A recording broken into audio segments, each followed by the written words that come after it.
పవన్ కళ్యాణ్, నీకు దమ్ముందిరా? దమ్ముందా? అనడం కాదు, పిచ్చి కుక్కలాగా ప్రసంగాల్లో చెయ్యి. ఎందుకు మరి వాపస్ తీసుకున్నా? మార్చి 5వ తారీఖుని ఆర్డర్ పాస్ చేస్తావు నువ్వే. రే ఓఎస్టీ ఆనంద్, ఒళ్ళు దగ్గర పెట్టుకోండిరా. ఐఏఎస్ ఐపీఎస్ ఒళ్ళు దగ్గర పెట్టుకోండి. పిచ్చి పిచ్చి ఆర్డర్లు పాస్ చేస్తే సస్పెండ్ చేస్తా. ఎందుకు బైబిల్ పట్టుకొని ఉన్నది, భగవద్గీత పట్టుకోకుండా చర్చిలో? ఎందుకు చర్చిలన్నిట్లో ఇదిగో మీ పాస్టర్ ద్వారా మీ భార్య, నువ్వు, పిల్లలు బ్లెస్సింగ్ తీసుకుంటున్నారు? సీఎం పవన్ కళ్యాణ్ ఫిబ్రవరి 2, 2025 ఫిబ్రవరి 10, 2025 ఒక ఆర్డర్ పాస్ చేశారు ఆయన ఓఎస్డి కే ఆనంద్ ద్వారా. ఒక ఇల్లీగల్ ఆర్డర్. ఏమనుందో ఆర్డర్ మీరే చదవండి, బ్రేకింగ్ న్యూస్లు పెట్టండి, ఫ్రంట్ పేజ్లో వేయండి. చిత్తశుద్ధున్న మీడియా అంతా రిపోర్ట్ చేస్తారు. రిపోర్టర్స్ మీద నాకు క్వశ్చన్ లేదు. I'm talking about owners. వారి దరఖాస్తు మేరకు రాష్ట్ర వ్యాప్తంగా ఉన్న 26 జిల్లాల పరిధిలోని అన్ని పంచాయతీల్లో ఉన్న క్రైస్తవ చర్చిలకు కలెక్టర్ వారి అనుమతులు ఉన్నది లేనిది సమగ్ర విచారణ జరిపి అనుమతులు లేకుండా నిర్వహిస్తున్న క్రైస్తవ చర్చిలపై చట్టపరమైన చర్యలు తీసుకోవాలని కోరుతున్నారు. కావున సదరు దరఖాస్తును రాష్ట్రంలోని జిల్లా పంచాయతీ అధికారులకు పంపుతూ సదరు అంశంపై విచారణ చేపట్టి ప్రస్తుత నియమాలకు లోబడి తగిన చర్య తీసుకోవలసిందిగా కోరడమే. ఏయ్ పవన్ కళ్యాణ్, నీకు దమ్ముందిరా? దమ్ముందా? అనడం కాదు, పిచ్చి కుక్కలాగా ప్రసంగాల్లో చెయ్యి. ఎందుకు మరి వాపస్ తీసుకున్నా? మార్చి 5వ తారీఖుని పై విషయం పురస్కరించుకొని ఈ కార్యాలయం నుండి 10/12/25 పురస్కరించుకొని వెలుపడిన మెమో నెంబర్ని ఉపసంహరించడమైనది. ఎందుకు ఆర్డర్ పాస్ చేస్తావు నువ్వే. రే ఓఎస్డి ఆనంద్, ఒళ్ళు దగ్గర పెట్టుకోండిరా. ఐఏఎస్ ఐపీఎస్ ఒళ్ళు దగ్గర పెట్టుకోండి. పిచ్చి పిచ్చి ఆర్డర్లు పాస్ చేస్తే సస్పెండ్ చేయిస్తా. Visakhapatnam judge, district judge Giridhar గారు ద్వారా చేయిస్తున్నారా? లోకేష్ చేయిస్తున్నాడా? చంద్రబాబు గారికి తెలుసా లేదా ఆయనే చేయిస్తున్నారా? నా చారిటీలు తీసుకోవడానికి ప్రయత్నిస్తున్నారు 4th అడిషనల్ డిస్ట్రిక్ట్ కోర్టు ద్వారా. ఇప్పుడు మాట్లాడిన డీటెయిల్స్ కోర్టులో శనివారం ప్రిపేర్ చేసి, ఆదివారం ప్రిపేర్ చేసి, సోమవారం కోర్టులో వేసిన తర్వాత విషయాలు మాట్లాడతా ఏ జడ్జి ఎగిరిపోతాడు. ఏంటి ఆర్డర్స్? పవన్ కళ్యాణ్ తమ్ముడు అందానికి కూడా సిగ్గేస్తుంది ఇప్పుడు నాకు. ఏంటి ఫోటోలు? ఎంత అందంగా ఉన్నావు చూడు నువ్వు. చర్చిలో బైబిల్ పట్టుకొని నువ్వు పుట్టిన దగ్గర నుంచి మీ అమ్మకి నొప్పి లేకుండా పుట్టేవే సనాతన ధర్మం ప్రకారం. మరి ఎందుకు బైబిల్ పట్టుకొని ఉన్నది, భగవద్గీత పట్టుకోకుండా చర్చిలో? ఎందుకు చర్చిలన్నిట్లో ఇదిగో మీ పాస్టర్ ద్వారా మీ భార్య, నువ్వు, పిల్లలు బ్లెస్సింగ్ తీసుకుంటున్నారు? చర్చి పాస్టర్ గారు కాలు మొక్కుకొని ఈ మధ్యని ఇప్పుడున్న 3వ భార్యతోనే తప్పులేదు. నేను ఎప్పుడు నిన్ను 3 పిల్లలు అన్న తిట్టేనా? సనాతన ధర్మంలో ఉండదు. నువ్వు సెక్యులర్. ఒక అమ్మాయిని డివోర్స్ చేసిన తర్వాత ఇంకొక అమ్మాయిని పెళ్లి చేసుకోవచ్చు అన్యాయం చేయకుండా.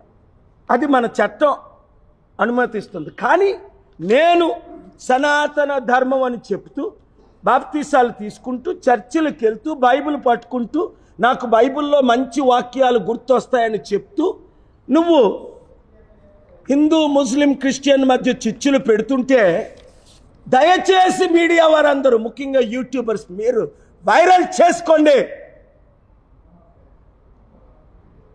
నన్ను చంపాలని ప్రయత్నిస్తున్నారు. ఇప్పుడు నా ప్రాపర్టీలు తీసుకోవాలన్న నా చారిటీ. ఈ బిల్డింగు దేశాన్ని కాపాడదామా? రాష్ట్రాన్ని కాపాడదామా? చట్టాన్ని కాపాడదామా? జ్యుడిషియరీని కాపాడదామా? చంద్రబాబు నాయుడు గారు, నేను మీతో ఉంటా. వెళ్ళండి, అడగండి. 5 లక్షల కోట్లు అప్పు చేసిన జగన్ కావాలా? 5 లక్షల కోట్లు అప్పు చేసిన చంద్రబాబు కావాలా? 5 లక్షల కోట్లు దానం చేసిన కేఏ పాల్ కావాలా? ఒకటే ప్రశ్న. రెండో ప్రశ్న అడగండి. వన్ సైడ్ అయిపోద్ది ఎలక్షన్. దమ్ము లేక, సత్తా లేక విశాఖపట్నం కోర్టు జడ్జి గారు గిరిధర్ని మీరు వాడుకుంటున్నారా?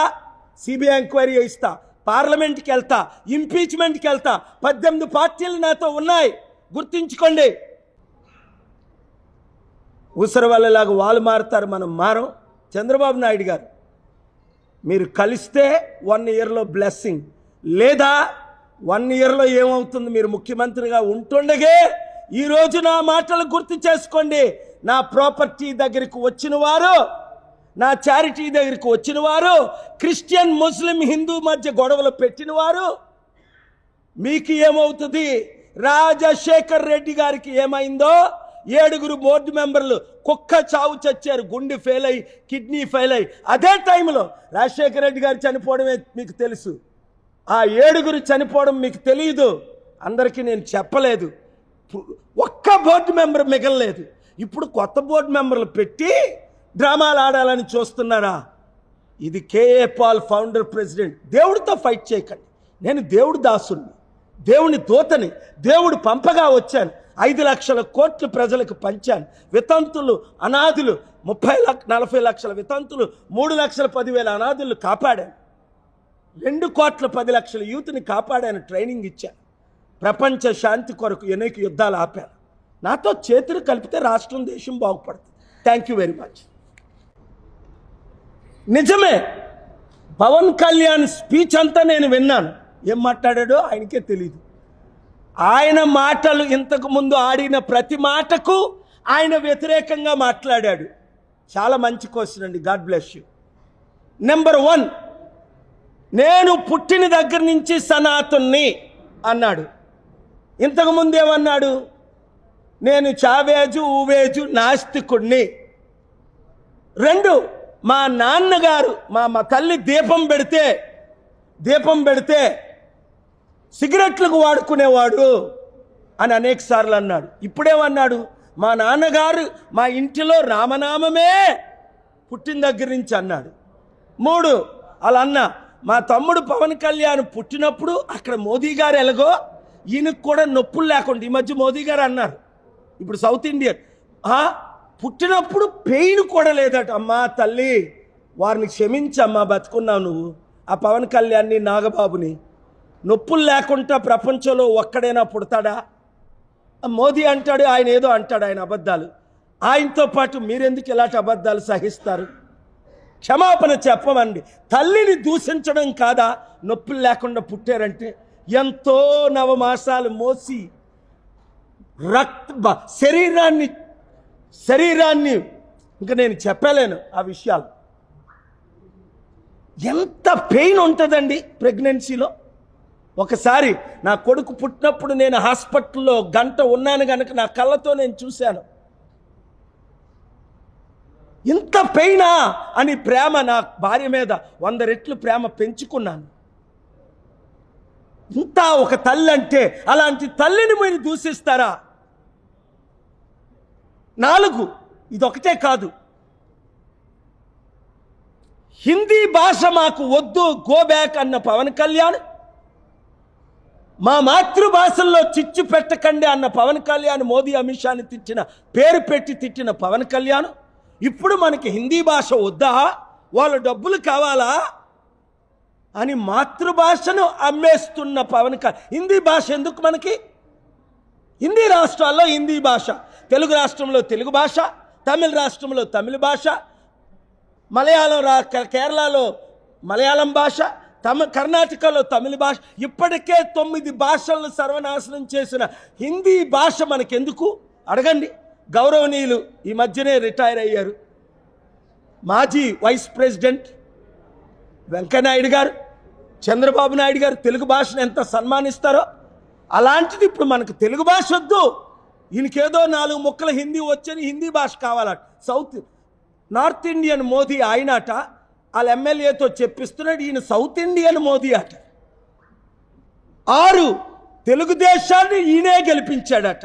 అరే అరే అరే అరే బుద్ధున్నోడు ఎవడైనా అలాగ అంటాడా? ఎన్టీ రామారావు గారు స్థాపించిన తెలుగుదేశం పార్టీ 45% ఓట్లున్న తెలుగుదేశం పార్టీ, నేనే ఎప్పుడు తెలుగుదేశం పార్టీని గెలిపించలేదే. 2014లో 18 మీటింగులు పెట్టి 5%తో వాళ్ళు ఓడిపోతుంటే 5% ఓట్లు వేయించాను. చంద్రబాబు నాయుడు గారు వచ్చారు, 5% నేనే వేయించింది. 18 ఇంత పాపులారిటీ ఉన్న మనుషుడు ఈ తెలుగు రాష్ట్రాల్లో కానీ దేశంలో కానీ ప్రపంచంలో కానీ ఉన్నాడా? నేనే గెలిపించాను అనలేదే, 5% ఓట్లు వేయించానని వాళ్ళే అన్నారు. చంద్రబాబు నాయుడు గారు 1%తో గెలిచారు, లేదా 4%తో జగన్మోహన్ రెడ్డి గారు 2014లో ముఖ్యమంత్రి అయ్యేది. ఆయన కడుపు కొట్టి చంద్రబాబు నాయుడు గారు క్యాంపెయిన్ చేశారు. అక్కడ మోదీకి, జయలలితకి, కేసీఆర్కి, నవీన్ పట్నాయక్కి. ఈయన బీజేపీని ఈయనే గెలిపించాడట. నాకు సిగ్గేస్తుంది ఆయన మాటలు వింటుంటే. ఆ టీవీ ముందు ఏం చేయాలో అర్థం అవ్వలా. అరే బాబు అరే బాబు అరే బాబు, నాశనానికి ముందు గర్వం వస్తుంది అని బైబిల్లో మాటే గుర్తొచ్చింది. ఈయన నాశనం అయిపోవడానికి ఇంత గర్వం వచ్చిందా, ఇంత అహంకారం వచ్చిందా? 8 ఒరే నీ కర్మరా వర్మ అన్నాడు వాళ్ళ అన్నయ్య. వర్మ అని పేరు అట్టుకుంటా. చంద్రబాబు నాయుడు గారు పవన్ కళ్యాణ్ ఏమన్నారు? మా గెలుపుని మీ చేతిలో పెడుతున్నామంటే వర్మ గారు వండ తిని వీళ్ళ మాటలకి మోసపోయిన మాటలకు లడ్డూలు తిని 1,00,000 ఓట్లు వేయించాడు ఎక్స్ ఎమ్మెల్యే వర్మ గారు. పాపం ఆయన్ని కర్మరా అంటున్నారు. ఇప్పుడు ఇంత ఇన్సల్ట్ చేయొచ్చు ఆయన పిలిపి? ఎలక్షన్ అయిపోయిన తర్వాత ఏమన్నారు పవన్ కళ్యాణ్? నా గెలుపుకి మీరే కారణం అండి అని వర్మ అన్నారు. మరి ఇప్పుడేమంటున్నారు? వర్మ పేరేనెత్తాడా పవన్ కళ్యాణ్? ఇంత అవినీత ప్రపంచంలో ఇలాంటి అవినీతి కుటుంబం ఉంటుందా? చిరంజీవి పవన్ కళ్యాణ్ 10వ మాట, ఇదైతే ఆశ్చర్యంగా ఉంది. నాగబాబు అంటాడు, ఇండియన్ క్రికెట్ మ్యాచ్ మాది సమానం, మా జనసేనది సమపోలికలట. అయ్యయ్యో, ప్రపంచాన్ని గెలిచిన ఇండియన్ క్రికెట్ ఇంగ్లాండ్ని, ఆస్ట్రేలియాని, న్యూజిలాండ్ని, జింబాబ్వేని, పాకిస్తాన్ని గెలిచిన Indian cricket number 1 in the world. వీళ్ళు నెంబర్ లాస్ట్ ఇన్ ద 3000 పార్టీల్లో ఇంత చిన్న పార్టీ ఉండదు, పుట్టబోదు. చిరంజీవి కాంగ్రెస్ పార్టీలో విలీనం చేసిన తర్వాత 2011లో పవన్ కళ్యాణ్ పోటీ చేస్తే కనీసం 1% ఓట్లు రాలేదు వాళ్ళకి. 2014లో ఈయన 5 పార్టీలతో సిపిఐ, సిపిఎం, బిఎస్పి, జేడీతో పార్టీలో పోటీ చేస్తే జనసేన 5 పార్టీలతో 6% ఓట్లు వచ్చాయి వీళ్ళకి. వీళ్ళు బీజేపీని గెలిపించారు, టీడీపీని గెలిపించారు. లైఫ్లో డిపాజిట్లు రావని తెలిసి నేల మీద పడి, చంద్రబాబు నాయుడు పాదాల మీద పడి, అమిత్ షా పాదాల మీద పడి మాకు భిక్ష పెట్టండి. నిన్న కలిశాడు మరల దేనికి? ఆ చంద్రబాబు నాయుడికి మా నాగబాబుకి మంత్రి పదవి ఇవ్వండి అని. ఈ మాటలు మీరు లైవ్లో కంటిన్యూగా ఇచ్చుకోండి. ఎంత బాగున్నాయి సత్యాలు. ప్రతి ఒక్కరు ఇచ్చుకోండి మీ రేటింగ్లు. లైవ్లు ఇచ్చిన వాళ్ళందరూ ఎడిట్ చేయకుండా దేవుడు దీవించును గాక. లైవ్లు ఎవరి వారిని దేవుడు క్షమించడు, చెప్పించుగాక అన్న అప్పుడే ఆ టైం కూడా వస్తుంది. ఎందుకు? సత్యం ప్రజల ముందు తీసుకెళ్లాలా వద్దా మీడియా? నేను ఎవరినైనా తిడుతున్నానా? సత్యం మాట్లాడుతున్నానా? ఆ పవన్ కళ్యాణ్ ఇండియన్ క్రికెట్ మ్యాచ్తో నాగబాబు పోల్చుకునే కంటే ఇంకా మా ముగ్గురు, మీ చిరంజీవి, పవన్ కళ్యాణ్, నేను, నాగబాబు, బ్రహ్మ, విష్ణు, మహేశ్వరులు అంటే బాగుండేమో. వీళ్ళు ఎవరు ప్యాకేజ్ స్టార్? ఎవరు రోజుకో మాట మార్చిన? మోదీని, అమిత్ షాని తిట్టి ఇప్పుడు మోదీని, చంద్రబాబు, లోకేష్ని తిట్టి ఇప్పుడు వారి భిక్షతో బతుకుతున్నవారు. మేము వారిని గెలిపించాం. ఆ చంద్రబాబుకైనా బుద్ధి ఉందా అనిపిస్తుంది ఒకసారి. పావుని పెంచినట్టు దత్తపుత్రుడు అనుకోని పుత్రుని పెంచుతున్నావా నువ్వు? లేదా పామునే దత్తత చేసుకొని పెంచుతున్నావా? ఇప్పుడు నిన్ను మింగే స్థాయికి వెళ్ళిపోయాడా లేదా? చంద్రబాబు గారు ఒకసారి కలవండి నన్ను. ఆ జగన్ కలవలేదు కదా, జగన్మోహన్ రెడ్డి గారు నన్ను మీరు కలవరు కదా, నాతో మీరు మాట్లాడరు కదా. నేను ప్రేమిస్తుంటే ఎప్పుడు దాకా మిమ్మల్ని మింగేసిన దాకా అప్పుడు గుర్తించుకోండి. మళ్ళీ మీరు జైలుకి వెళ్ళినప్పుడు, మిమ్మల్ని మింగేసినప్పుడు అప్పుడు గుర్తించుకోండి, డాక్టర్ కేఏ పాల్ మీ తండ్రి గారు మీ తాతగారు ఎందుకు కలిసేవారు? పొరపాటు చేశారు, క్షమించేశాం, పాత మర్చిపోదాం, కలుద్దాం, ఫైట్ చేద్దాం, అందరం కలిసి. చంద్రబాబు నాయుడు గారు కలవండి, రాష్ట్రాన్ని పాలిటిక్స్ ఒక సంవత్సరం పక్కన పెట్టేద్దాం. ఏ పార్టీ గురించి ఎవరు మాట్లాడద్దు. మీరు నన్ను కలిస్తే రాష్ట్ర అభివృద్ధి కొరకు, వైజాగ్ నిర్మాణం కొరకు, అమరావతి నిర్మాణం కొరకు, రైతులని ఆదుకోవడానికి కొరకు, నిరుద్యోగులకు ఉద్యోగాల కొరకు, స్టీల్ ప్లాంట్ కొరకు, ప్రత్యేక హోదా నేను ఫైట్ చేస్తున్నాను కదా. మీ తరపుని, ప్రజల తరపుని రండి. Thank you very much. Yesu ప్రభు ఎవరిని క్షమించారు? ప్రభువా నేను పాపిని, నా పాపాలు క్షమించు నాయనా అని కోరుకున్న వారినే క్షమిస్తారు. కోరుకోలేని వాళ్ళందరినీ నరకానికి పంపిస్తున్నారు. నిత్య నరకం, కోట్ల సంవత్సరాలు, అగ్నిగన్. ఇప్పుడు పవన్ కళ్యాణ్ క్షమాపణ అడిగితే నేను ఓపెన్గా క్షమిస్తాను. చంద్రబాబు నాయుడు గారు కానీ ఎవరైనా తప్పు చేసినప్పుడు ఈ బిల్లు ఇష్యూ చేయడం క్షమాపణ కాదా? చంద్రబాబు నాయుడు గారు అండర్లో అయిందా లేదా? ఆయనకి తెలిసినా తెలియకపోయినా ఆయనకే కదా చెడ్డ పేరు వస్తుంది. ఒక ముఖ్యమంత్రి పదవి నుంచి ఆయన్ని ఇమీడియట్గా సస్పెండ్ చేయడం మానేసి మళ్ళీ నాగబాబుకి ఇంకో మంత్రి పదవి ఇస్తాడట. పోషించు, నువ్వు ఎంతమంది పావులను పోషిస్తావో పోషించు. చంద్రబాబు నాయుడు బుద్ధి వస్తుంది. కేఏ పాల్ మాటలు దేవుని మాటలుగా మీరు రికార్డ్ చేసి ఉంచుకోండి. అందుకే అందరూ ఇవన్నీ ఈ 30 నిమిషాలు లైవ్లు బ్రాడ్కాస్ట్ చేయండి. వాళ్ళకి రీచ్ అయ్యేంత వరకు, మనసులో మార్పు వచ్చినంత వరకు. ఎప్పుడు క్షమిస్తాం? క్షమాపణ అడిగినప్పుడు యేసు ప్రభు క్షమిస్తాం, నేను క్షమిస్తాను. వారు అడిగారా క్షమాపణ? పవన్ కళ్యాణ్ అడిగాడా క్షమాపణ? ఇంకా రెచ్చగొడుతున్నారే. హిందూ, ముస్లిం, క్రిస్టియన్ అంటూ లక్షల మందికి ప్రాణాలు పోతాయే. నేను అడ్డుకోపోతే, ఇప్పుడు నేను కోర్టుకు వెళ్ళకపోతే, లడ్డూ వివాదం తీసుకొచ్చింది ఎవరు? వారు. అడ్డుకున్నది ఎవరు? కేఏ పాల్. కోర్టుకు వెళ్ళింది ఎవరు? కేఏ పాల్. సుప్రీంకోర్టుకి వెళ్ళింది ఎవరు? కేఏ పాల్. న్యాయం 100 కోట్ల హిందువులకి చేసింది ఎవరు? కేఏ పాల్. వారు హిందువులు అవ్వచ్చు, మహమ్మదీలు అవ్వచ్చు, క్రైస్తవులు అవ్వచ్చు. శాంతిగా ఉందాం. ప్రపంచ శాంతి దూతగా చెప్తున్నాను.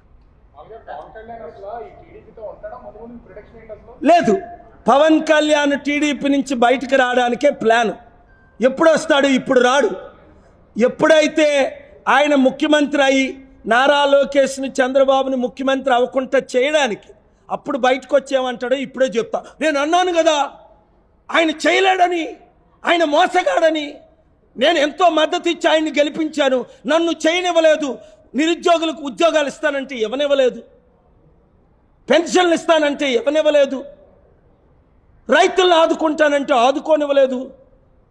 సనాతన ధర్మంకు విరోధి చంద్రబాబు నాయుడు అని అప్పుడు బయటకు వచ్చి మాట్లాడతారు ఎలక్షన్ ముందు.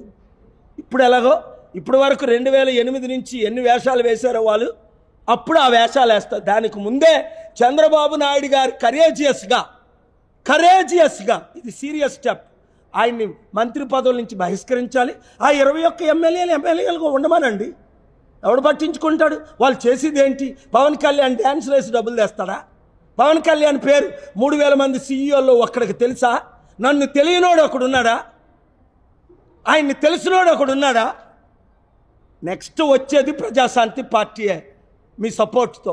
అప్పులు తీర్చుతా ఈ 10 లక్షల కోట్లు. అప్పటికి ఎంత అప్పు అవుద్దో చెప్తాను. 16 లక్షల కోట్లు అవుద్ది. అప్పుడు అప్పులు తీర్చి అభివృద్ధి చేసే సత్తా only KA Paul. Thank you very much.